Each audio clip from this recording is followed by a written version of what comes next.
Alright, I'm gonna be real with ya. So this is gonna be day one experience. I did not record my journey, right? I didn't record the day in the life. That will come soon, so stay tuned.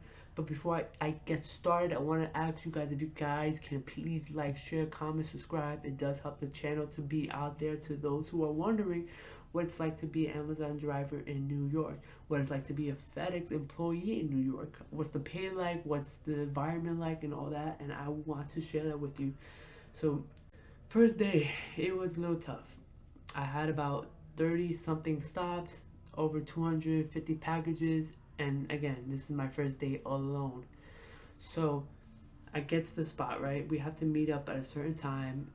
I was there a few minutes late, but I got there. They give us the bag that has our um, phones, that has the charger, that has the keys to the car, and the gas card they give to you. So you don't have to worry about that. So I got there. We all then drove to the warehouse. We pick up that package. Then we went to the gas station together to fill up our vans. Once we fill up our vans, we left, or at least I left. I didn't. I was like, bro, I filled up my van. I don't need to wait for anything or anyone. I want to get my packages going. I want to get it done. So I had to drive for about like 30 minutes. So in the meantime of me driving, I was just listening to the radio. K Love, shout out to K Love, love that station. So I was driving 30 minutes, got to where I needed to go. There was a problem though. It was an apartment building. Now, to be honest with you, I already don't mind apartment buildings. I'd rather do apartment buildings than houses because apartment buildings usually have a parking lot where you could park at. Houses, not so much. You have to be on the sidewalk or you have to like drive a little further so that you could find a parking. Because these vans are pretty big, y'all. I have trouble parallel parking on a normal car. So imagine a van. I'm like, bruh. So I get through it, right? But we're at our first stop. We're at the apartment. I have so many packages for this apartment. The guy in the front desk was so nice enough. He came out to help me, and so once I scanned the packages and put it in the tote, he took the tote and he started organizing it.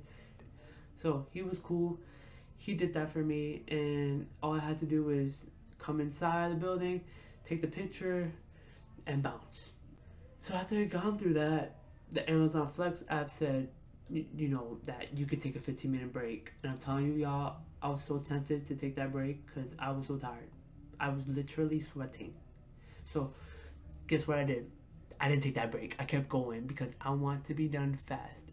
And also I want to show them like I can do this. I don't need help. I don't need a rescue.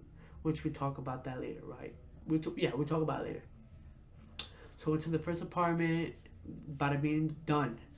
Kept going straight down the street, the next apartment building. All right, cool. Bada bing, bada boom. The thing about the Amazon Flex app, though, which I want to make a video about the problems about, driving for Amazon, but I'll give one problem so far. The problem that I encounter is the way the routes are set up. So basically, I'm doing this apartment building. The next route should be the one next to the apartment building. So I'm doing apartment 80. I'm doing that whole building. After that, it should give me 79 because it's right next to it. So I could just leave the van there, take the packages I need, walk a little bit, and take it to that apartment. But no, it wants to skip all the way to 65, have me drive over there to deliver packages, and then wants me to drive back to 79. I'm like, bro, why do you just like why is that a thing? Why is it that you take me different routes?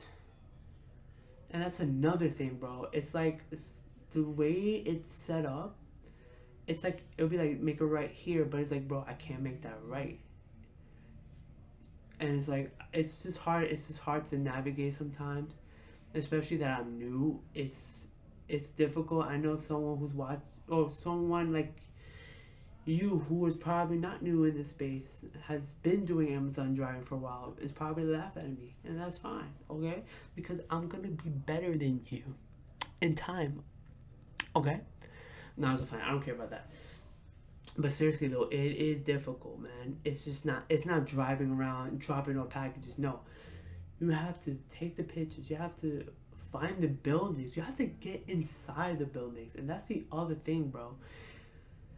The thing about it is, these buildings, you are going to have to buzz the customer, right? So, for example, if I have a package for apartment six C, right? I have to buzz in 6C. But the thing is, they probably won't answer. And so now I'm having to wait like 2 to 3 minutes for someone to pass by and open the door for me, or I have to keep clicking each and every apartment number for them to open it. To open it for me.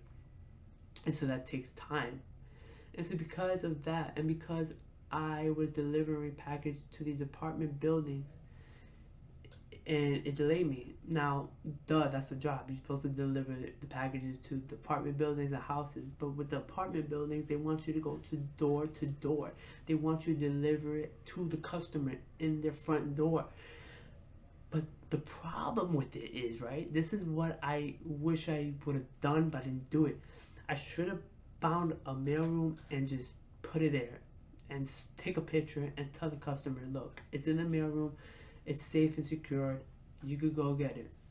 But no, I wanted to be a nice guy, and I wanted to deliver, the package individually to each and every floor. And that's the thing that took my time away from getting my packages done in certain time that it was supposed to be done. Because some of these buildings have 10 floors, 10 to 15 floors. So I was going from like 2 to 3 to 7 to 9, 10, then to 11, delivering these packages. And the problem with these buildings is that the floors are weird. It's set up weird. Most of it though is that most of the buildings is you go in the elevator, you come out, you have the left and right side.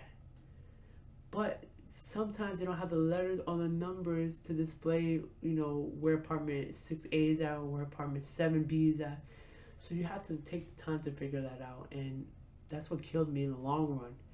And because of that, it delayed me, like I mentioned, and I had to have a rescue. But thank God she was cool. She helped me out, and that's pretty much it. I mean, there were times where I got lost. I was literally circling around the block, and I was just wasting a lot of time, and it sucked because I really wanted to show I could get this done quick and efficiently, but the thing I learned about it is I have to just take my time and just appreciate this beginning, because I was the same way in FedEx. In FedEx, I sucked. I was probably almost the worst package handler, but over time, as I start to learn from others, as I start to ask questions and observe, I start to see how I should stack my packages. I start to see how quick I should grab and go and drop in and stuff like that. Not drop in to damage it. No.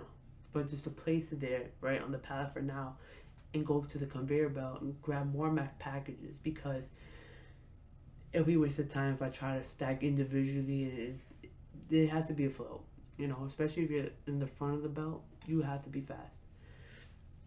But I learned that over time. So with Amazon, I encourage you guys to take your time as well. Watch different videos from people that are in the same field. In this case, Amazon, and see how they package or organize their stuff. That's what I'm doing. I watch different Amazon YouTubers and to see how they do it, because I drive the cargo van, and this cargo van has no shelf, and so it's hard to navigate around it. But over time, I know it gets simple. But if you guys want to see the day in the life, if you guys want to see how I organize my package and stuff, I'm gonna try to make a video. So just beware, stay tuned for it. And that's it, y'all. Thank you for watching.